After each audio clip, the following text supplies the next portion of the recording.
The eminence in Shadow episode 2 की starting में हम लोग कागनो को देखते हैं जो कि कहते हैं मुझे याद नहीं कि ये सब शुरू कैसे हुआ, लेकिन मुझे शुरुआत से ही एमिनेंस इन शैडो बनना था। तभी एक लड़की जिसका नाम एल्फा होती है वो कागनो से कहने लगती है कि जैसा तुमने कहा था लगता है वो सच हो गया है। मैंने एंशिएंट टेक्स्ट के अंदर थोड़ा पढ़ा और उसमें मुझे कल्ट ऑफ डियाब्लो के बारे में कुछ बात पता चली। कहती है जितना हम लोग उनके बारे में पढ़ते हैं वो उतने ही ज्यादा पावरफुल लगते हैं, लेकिन कोई बात नहीं, मैं उनको संभाल लूंगी। ये सुनकर कागनो कहते हैं नहीं, हम लोग शैडोज में घूमते हैं और शैडोज में ही हंट करते हैं। ऐसा बोलकर कागनो मन में सोचने लगता है हाँ यही मैं चाहता था, और इस तरीके से मैं एक एमिनेंस इन शैडो बन चुका हूँ। अगले सीन में वही टीवी की न्यूज दिखाई जाती है जहाँ पर कागनो अपनी पिछली लाइफ में मर जाता है और अब इस बार वो एक रिइनकार्नेटेड होकर एक बच्चा बन चुका है। कागनो की न्यू डैड कहने लगती है ये कितनी अजीब बात है, ये बच्चा रो ही नहीं रहा। तो अब कागनो को समझ आ जाता है कि उसे क्या करना है, इसलिए वो काफी ज्यादा अजीब तरीके से रोने लगता है और बाकी सभी लोग भी पैनिक होने लगते हैं। वहीं कागनो सोचने लगता है आखिरकार ही हो क्या रहा है, तो उसे रियलाइज होता है कि हाँ उसका अब रिइनकार्नेशन हो चुका है। तभी हमें कागनो की न्यू बहन क्लेयर दिखाई जाती है जो कि कागनो को देखकर काफी खुश रहती है। वहीं कागनो ये सेंस कर पा रहा होता है कि एयर के अंदर काफी सारी मैजिकल एनर्जी है और वो कहने लगता है कि पिछले लाइफ में उसका ड्रीम था मैजिक पावर पाना ताकि वो और भी ज्यादा स्ट्रॉन्ग हो सके, लेकिन वो उसे पूरा नहीं कर पाया था। लेकिन अब उसे एक चांस मिला है इस पावर को क्लेम करने का, और अब कागनो डिसाइड करता है कि इस पावर से वो काफी स्ट्रॉन्ग होता रहेगा। काफी साल बीत जाते हैं। कागनो अपनी बहन के साथ ट्रेनिंग कर रहा होता है और वो बताता है कि उसका जन्म बैरन कागनो के सन के तौर पर हुआ है और काफी जनरेशन से उसकी फैमिली में से काफी लोग डार्क नाइट बनते हैं। डार्क नाइट अपने मैजिक का यूज करके अपनी फिजिकल एबिलिटीज को एनहेंस कर सकते हैं। वहीं कागनो ट्रेनिंग में एक पत्थर के अंदर एक डैगर को मार के तोड़ने की कोशिश कर रहा होता है और वो बताने लगता है कि सभी की होप उसकी बहन के ऊपर है क्योंकि वो ही काफी ज्यादा स्ट्रॉन्ग है और सभी को लगता है कि इस फैमिली की उत्तराधिकारी वही बनेगी। तभी हमें दिखाया जाता है कि क्लेयर उस सामने पड़े काफी बड़े पत्थर को काफी इजीली से तोड़ देती है, जिसके बाद वो कागनो बाकी सभी के साथ अपनी बहन के लिए क्लैपिंग करने लगते हैं और कहते हैं कि उसकी बहन काफी टैलेंटेड है, लेकिन वहीं पर वो एक एवरेज ऑर्डिनरी डार्क नाइट है जो कि अभी ट्रेनिंग पर है। लेकिन ये सिर्फ एक दिखावा है, कागनो सभी के सामने वीक होने की नाटक कर रहा है, असलियत में वो काफी ज्यादा स्ट्रॉन्ग है। और रात के टाइम का हमें सीन दिखाया जाता है जहाँ पर कागनो काफी सारे लोगों को मार रहा होता है, काफी ज्यादा हंस भी रहा होता है और वो उन बैंडिट को मारने पर काफी ज्यादा एंजॉय भी कर रहा होता है। जिसके कागनो से कहता है कि आखिरकार मनी कहाँ पर है, लेकिन वो बैंडेड उसका जवाब नहीं देते हैं, जिसके से कागनो को गुस्सा आ जाता है और वो अपनी स्लाइम की बनी हुई स्वॉर्ड से उन सभी बैंडिट्स को मार देता है। तभी अचानक से एक बंदा कागनो के ऊपर पीछे से हमला कर देता है और कागनो को भी थोड़ी चोट लग जाती है, लेकिन उसका स्लाइम का बना हुआ सूट उसे वापस से हील कर देता है और कागनो उस बंदे को काफी बुरी तरीके से मार देता है। उसके कागनो को उन बैंडेड का लूट मिल जाता है, जिसको देखकर वो काफी खुश हो जाता है। तभी अचानक से कागनो को किसी की आवाज आती है तो वो पीछे देखता है कि क्या ये कोई केज है, क्या इसके अंदर कोई स्लेव है। तो उसे पता लगता है कि उस केज के अंदर एक अजीब सा ही क्रिएचर होता है। वो उसे देखकर कहते हैं कि तुम अब से सड़ना शुरू हो चुके हो, लेकिन तुम फिर भी जिंदा हो, तो क्या इसका मतलब है कि तुम पोजेस हो। जिसके बाद कागनो उसके ऊपर हाथ लगाता है और उसे पता चल जाता है कि आखिरकार प्रॉब्लम क्या है। वो कहते हैं कि इस वेवलेंथ को उसने पहले फील किया हुआ है, ये तो सिर्फ एक मैजिकल ओवरलोड है। उसके बाद कागनो स्माइल करता है और कहता है कि मैं इसका यूज कर सकता हूँ, ये मेरी बॉडी तो नहीं है, तो मैं अपने आप को बिना चोट पहुंचाए इसके ऊपर एक्सपेरिमेंट कर सकता हूँ। जिसके कागनो उसे अपने घर ले आता है और उसके ऊपर अलग अलग एक्सपेरिमेंट करना शुरू करता है, लेकिन काफी सारे एक्सपेरिमेंट उसके फेल हो जाते हैं। लेकिन फाइनली एक महीने बाद वो उस क्रिएचर के ऊपर से उस मैजिकल ओवरलोड को हटा पाता है, जिसकी वजह से वो क्रिएचर एक लड़की में ट्रांसफॉर्म होने लगता है जो कि एक एल्फ लड़की होती है। तभी कागनो देखता है कि वो लड़की जागने वाली होती है, इसलिए वो दूर जाकर बैठ जाता है और कहते हैं कि ये शैडो इन द एमिनेंस का पहला इंप्रेशन है तो मुझे अच्छा दिखना होगा। जिसके बाद वो लड़की जाग जाती है। उसे देखकर वो कहते हैं कि तो तुम जाग गई हो। कागनो उस लड़की से कहते हैं कि मैंने तुम्हारे ऊपर का कर्स हटा दिया है। तो वो लड़की कहती है कौन सा कर्स। तो कागनो कहता है कि तुम्हारे ऊपर काफी बुरा कर्स हुआ था, जिससे कि तुम काफी अजीब क्रिएचर में कन्वर्ट हो गई थी। ये कर्स तुम पर लोगों ने काफी समय पहले किया था, तुम्हें ये समझ के कि तुम हीरोज के डिसेंडेंट हो, इसीलिए। जिसके बाद वो उसे एक स्क्रिप्चर बुक दिखा के कहता है कि तुमने तो इस बारे में पढ़ा ही होगा ना कि 3 हीरोज एक डीमन डियाब्लो को मार देते हैं और वर्ल्ड को बचा लेते हैं, लेकिन मरने से पहले डियाब्लो ने तुम्हारे ऊपर एक कर्स कर दिया था, जिसकी वजह से तुम ऐसी क्रिएचर बन गई थी। असलियत में अर्ल ये सब एक कहानी बना रहा होता है और उसे झूठ कह रहा होता है। और उसके बाद वो उसे कहता है कि तुम्हें मास्टरमाइंड का नाम मैं अभी नहीं बताऊंगा, नहीं तो तुम उसका नाम जानकर काफी बड़े डेंजर में आ जाओगी। इस पर एल्फ कहती है नहीं, मैं उसका नाम जानना चाहती हूँ। तो अर्ल एक पीछे पड़ी बोतल के ऊपर नाम देखता है कल्ट ऑफ डियाब्लो और फिर उसे बता देता है कि कल्ट ऑफ डियाब्लो ही है जो कि ग्रेट डीमन सन को वापस से रिवाइव करना चाहते हैं। कागनो से कहते हैं कि वो उनका ग्रुप कभी भी दिन के डे लाइट में नहीं आता, इसलिए वो रात के शेडो में कल्ट ऑफ डियाब्लो की इविल स्कीम को खत्म करना चाहता है। जिसके कागनो अपने डार्क फॉर्म में आ जाता है और उसे अपना नाम कहता है कि मेरा नाम शेडो है, मैं वो हूँ जो शेडो में रहता है और शेडो के अंदर ही हंट करता है। वो कहता है कि उसका पाथ काफी ज्यादा मुश्किल है, लेकिन फिर भी उसे अपने मिशन को पूरा करना ही होगा। जिसके बाद कागनो उस लड़की को कहता है, चाइल्ड ऑफ हीरो, क्या तुम मेरे पाथ पे चलने के लिए तैयार हो? लड़की सोचने लगती है और कहती है कि जब उसे एक कर्स मिल गया था तब उसने सब कुछ खो दिया था, लेकिन अब तुमने उसे ठीक कर दिया, तुमने मेरी जान बचाई। अगर तुम चाहते हो कि मैं तुम्हारी हेल्प करूँ तो मैं तुम्हारे साथ काम करूंगी, चाहे मुझे अपनी लाइफ भी तुम्हें देनी पड़े। के बाद वो कागनो से हाथ मिलाती है। वहीं कागनो कहने लगता है, ये सब कहानी तो मैंने बनाई है, यानी कि उसने झूठ बोला ये सब। वो एल्फ से कहने लगता है कि अभी फ्यूचर में हम लोग काफी पावरफुल गवर्नमेंट लीडर से भी लड़ सकते हैं, जिन्हें हमारे रूल्स पसंद नहीं होंगे, तो तुम उनका क्या करोगी? जिस पर एल्फ कहती है, चाहे हमारे बीच में जो भी आए मैं उन्हें मर्सी नहीं दिखाऊंगी। ये सुनकर कागनो बोलता है, ये हुई ना बात। जिसके बाद वो लड़की खड़ी होती है और वो कहने लगते हैं कि हमें बाकी हीरो के डिसेंडेंट को भी ढूंढना होगा और उन्हें अपनी अंडर में लेना होगा, जिससे कि हम लोग अपनी ऑर्गेनाइजेशन को और भी ज्यादा एक्सपेंड कर पाएंगे और हमारी ऑर्गेनाइजेशन और भी स्ट्रॉन्ग हो जाएगी। तो कागनो भी उसकी बात को मान जाता है और कहता है, ठीक है, हमारी ऑर्गेनाइजेशन का नाम होने वाला है शैडो गार्डन और तुम्हारा नाम अब से अल्फा है। अगले सीन में 3 साल का टाइम स्किप हो गया है, जहाँ पर कागनो अपनी बहन क्लेयर के साथ ट्रेनिंग कर रहा होता है। क्लेयर कागनो के ऊपर काफी भारी पड़ रही होती है, लेकिन सच्चाई तो ये है कि कागनो अगर चाहे तो वो अपनी बहन को कभी भी इजीली मार सकता है, लेकिन वैसा नहीं करता है और क्लेयर के अटैक खाता रहता है और जाके रिवर के अंदर गिर जाता है। ये देखकर क्लेयर उसे कहती है कि ये लड़का कभी कोई भी प्रोग्रेस करता ही नहीं है। तभी वहाँ पर उनकी मेड आ जाती है, जो कि उनको बुलाने के लिए आ जाती है, क्योंकि उनके गेस्ट आ चुके हैं क्लेयर के फेयरवेल पार्टी के लिए।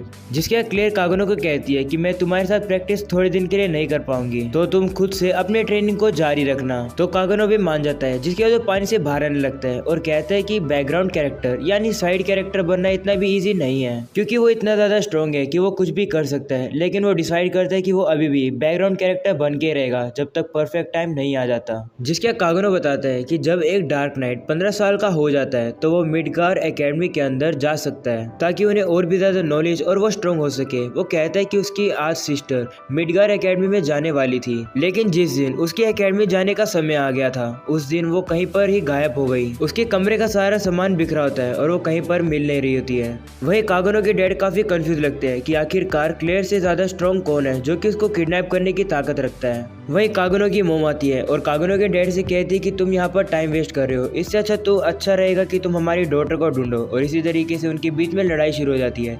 वहीं कागनो ये सब देख रहा होता है और वहाँ से चला जाता है। तभी हमें पता चलता है जो कागनो के पीछे जो मेड होती है वो भी एक एल्फ है, जो कि उन्हीं की ऑर्गेनाइजेशन की एक न्यू मेंबर है और इसका नाम बीटा है। कागनो कहने लगता है कि अल्फा तो इन मेंबर को इस तरीके से कलेक्ट करी है जैसे कि ये कोई खोई हुई बिल्ली हो। जिसके कागनो बीटा से कहता है कि अल्फा कहाँ है, तो वो बताती है कि अल्फा ने तो अभी से ही क्लेयर के बारे में क्लू ढूंढने शुरू कर दिए है। ये सुनकर कागनो कहता है ये तो कमाल की बात है, क्योंकि वो काफी फास्ट मूव करती है। जिसके कागनो से पूछता है कि क्या मेरी बहन जिंदा है, जिस पर बीटा कहती है हाँ शायद से, और ऐसा लग रहा है कि जो किडनैपर है वो कल्ट ऑफ डियाब्लो से बिलोंग करते हैं। तो कागनो से पूछता है कि उन लोगों ने मेरी बहन को किडनैप क्यों किया होगा, जिस पर बीटा बताती है कि उन लोगों को क्लेयर के ऊपर सस्पेक्ट है कि कहीं वो भी हीरो की डिसेंडेंट तो नहीं है। ये सुनकर कागनो मन में कहने लगता है कि इन लड़कियों के लिए नॉर्मल बैंडेड भी अब कल्ट के मेंबर बनते जा रहे हैं। इन लोगों को लगता है कि सारे ही कल्ट के मेंबर हैं। जिसके बाद बीटा मैप को देख रही होती है, लेकिन उसे एनिमी के हाइड आउट नहीं मिल रहे होते हैं। तो कागनो एक नाइफ को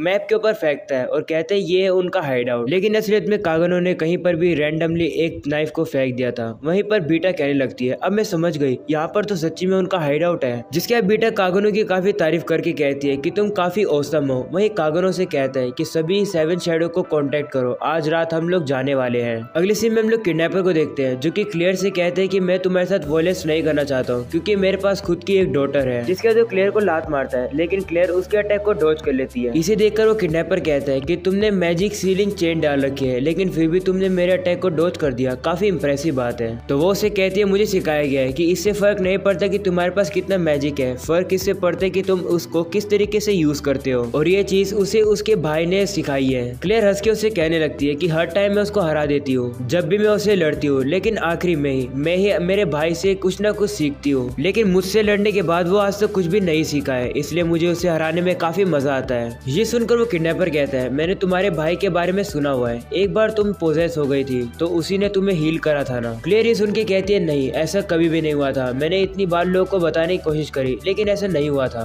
क्योंकि ऐसा हो ही नहीं सकता है कि वो लड़का मुझे हील कर पाए। ये सुनकर वो किडनैपर कहता है अगर ऐसा है तो मुझे तुम्हारे भाई के बारे में और भी कुछ जानना होगा। ये सुनकर क्लेयर को गुस्सा आता है और वो अपने केज को तोड़ के बाहर आ जाती है और उसके ऊपर हमला करती है और उसे काफी गुस्से में कहती है कि अगर तुमने मेरे भाई को हाथ भी लगाया या फिर अगर उसे कुछ भी हुआ तो मैं तुम्हें मार दूंगी, तुम्हारी फैमिली को भी और तुम्हारे फ्रेंड्स को सभी को मार दूंगी। ये सुनकर किडनैपर उसे एक पंच मारता है जिससे कि क्लेयर बेहोश हो जाती है और वो किडनैपर कहने लगता है कि चीजें जल्दी खत्म हो जाएगी एक बार जब मैं तुम्हारे ब्लड को एनालाइज कर लूंगा और पता लगा लूंगा कि तुम कंपैटिबल हो या फिर नहीं।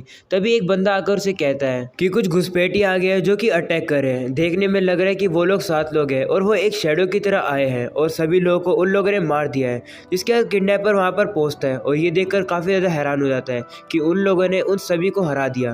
वो उनसे कहते हैं कि तुम कौन हो, तो अल्फा उसे बताते हैं कि हम लोग शैडो गार्डन है और हमें कल्ट ऑफ डियाब्लो के बारे में और रिवाइवर ऑफ डियाब्लो के बारे में सब कुछ पता है। ये सुनकर किडनैपर कहते हैं आखिरकार तुम्हें सीक्रेट कैसे पता। जिसके बाद वो अल्फा के ऊपर हमला करता है लेकिन अल्फा उसके ऊपर भारी पड़ रही होती है और उसे मारती रहती है। जिसके बाद वो एक अजीब सी चीज खाकर पावर अप हो जाता है और फिर से अल्फा के ऊपर अटैक करता है, लेकिन इस बार भी अल्फा उससे ज्यादा स्ट्रॉन्ग होती है, इसलिए वो जमीन के अंदर एक होल बनाकर नीचे चला जाता है। तो दूसरी एल्फ अल्फा से कहती है कि क्या हमें उसका पीछा करना चाहिए, जिस पर अल्फा कहती है नहीं, उसकी कोई जरूरत नहीं है, वो सीधा शैडो की तरफ जा रहा है। ये सुनकर वो लड़की कहती है कि क्या इसी वजह से वो हमसे अलग हुआ था, यानी वो हमसे अलग रास्ते पे गया था। जिसके बाद हमें पता लगता है कि आखिरकार शैडो के साथ हुआ क्या था, वो असलियत में रास्ता ही भूल गया था। जिसके बाद वो नीचे आराम से घूम रहा होता है, तभी किडनैपर उसके पास आ जाता है। जिसके बाद वो शैडो के ऊपर हमला करता है, लेकिन शैडो अपनी तलवार की टिप से ही उसकी तलवार की टिप को रोक लेता है और उसे कहते हैं कि तुम्हारे पास अल्फा से ज्यादा मैजिक पावर है, लेकिन बुरी बात यह है कि तुम्हें उसका अच्छे से यूज नहीं करना आता है। ऐसा बोलकर शैडो उस किडनैपर को गुस्सा दिलाता है, तो वो उसके ऊपर हमला करता है, लेकिन शैडो उसके अटैक को काफी इजीली डॉज करता है और कहते हैं कि मुझे तुम्हें 3 स्टेप बताने दो जिससे तुम मैजिक को यूज करने में मास्टर हो जाओ। शैडो सबसे पहला स्टेप उसे बताता है कि सबसे कम अमाउंट का मैजिक एनर्जी को अपने पैरों के अंदर कॉन्सेंट्रेट करो ताकि तुम्हें एक स्पीड का बर्स्ट मिल सके। ऐसा बोलकर शैडो अपने ही फर्स्ट स्टेप का यूज करता है और काफी तेज स्पीड में उसके पीछे आ जाता है और उसके बाद स्टेप 2 बताता है कि जब तुम अपने दुश्मन के साथ एक प्रॉपर डिस्टेंस पर आ जाओगे तो ना तो किसी भी मैजिक या फिर किसी भी स्पीड की जरूरत होगी। और लेसन 3 में वो बोलता है कि मैं सिर्फ अभी शुरू हुआ हूँ। उसके बाद वो उसके ऊपर हमला करता है और उसके बाद वो किडनैपर कहने लगता है कि क्या मैंने कभी भी इतनी ओवरवेलमिंग बैटल कभी पहले करी है? शायद से मैंने ऐसी बैटल करी है जब मैंने अपने टीचर से पहली बार लड़ाई करी थी। जिसके वो किडनैपर शैडो से कहने लगता है मुझे नहीं फर्क पड़ता कि तुम भले कितने स्ट्रॉन्ग हो, इस वर्ल्ड के डार्कनेस के बारे में तुम्हें नहीं पता कि ये कितना डीपर है, तुम कभी भी इमेजिन नहीं कर सकते हो। ऐसा बोलकर वो उसी अजीब चीज को सारी एक ही बारी में खा लेता है, जिसके तो काफी ज्यादा पावरफुल हो जाता है और एक वेपन का यूज करता है शैडो को हराने के लिए, लेकिन शैडो उसको काफी ज्यादा इजीली रोक लेता है। जिसके शैडो अपने अंदर की काफी सारी मैजिकल एनर्जी को एक ही बारी में निकालता है और किडनैपर से कहता है प्ले टाइम ओवर हो गया और उस बंदे को वो इस बार हरा देता है। जिसके बाद मरते हुए किडनैपर कहता है कि सिर्फ इसकी टेक्निक की बात नहीं है, बात हर चीज की है। ये मुझसे ज्यादा स्ट्रॉन्ग है, शायद से मैं इसके डार्कनेस के आगे पावरलेस था या फिर मैं ही इस लड़के के सामने पावरलेस था। वही किडनैपर को अपना नेकलेस खुलता हुआ दिखता है जहाँ पर उसकी बेटी के साथ उसकी फोटो होती है और अपनी बेटी का नाम पुकारता है मिलिया। ऐसा बोलकर वो मर जाता है। वहीं पर शैडो उस पेंडेंट को उठा लेता है और वो कहता है कि ये बंदा काफी ओल्ड था लेकिन फिर भी ये काफी स्ट्रॉन्ग था। ऐसा बोलकर शैडो वहां से चला जाता है। जिसका शैडो बताता है कि ये ऐसा हुआ था उस दिन और उसके बाद उनका रेस्क्यू मिशन सक्सेसफुली पूरा हो गया। वो बताते हैं कि उसने क्लेयर की चेन को खोल दिया था। जिसके बाद अगले दिन क्लेयर अपने आप से घर वापस आ गई, काफी ज्यादा खराब हालत में और खराब मूड के साथ, और जो उसकी इंजरी थी वो रात भर ही हील हो गई। जिसके बाद वो अगले दिन कैपिटल के लिए रवाना हो गई और वो ऐसा एक्ट करी थी कि कुछ रात में हुआ ही नहीं था। जिसके बाद वो वहां से चली जाती है। अगले सीन में कागनो वही कैसल वाली जगह पर सभी गर्ल्स के साथ खड़ा होता है और कहता है काश मैं भी कैपिटल में जा पाता, क्योंकि कैपिटल के कंपेयर में ये विलेज तो किसी भी काम का नहीं है। वो कहने लगता है कि वहाँ पर जरूर कोई ऐसा कैरेक्टर तो होगा ही जो कि वहाँ का मेन प्रोटैगनिस्ट होगा या फिर वहाँ तो एक लास्ट बॉस होगा ही। वो कहते हैं कोई बात नहीं, अभी भी मेरे पास 2 साल है वहाँ पर जाने के लिए और तब तक के लिए मैं अल्फा और बाकी लड़कियों से काम करवाऊंगा। लेकिन तभी अल्फा शैडो से कहती है कि हमें यहाँ से जाना होगा, हमारा समय हो गया है और यही हम लोग का फाइनल गुड बाय है। ये सुनकर कागनो काफी ज्यादा हैरान होकर कहते हैं कि आखिरकार तुम क्या कह रहे हो, और यहीं पर एपिसोड हो जाता है खत्म। तो गाइस अगर आप लोग को पसंद है तो जरूर से लाइक करके जाना। मिलते हैं इसके नेक्स्ट एपिसोड में।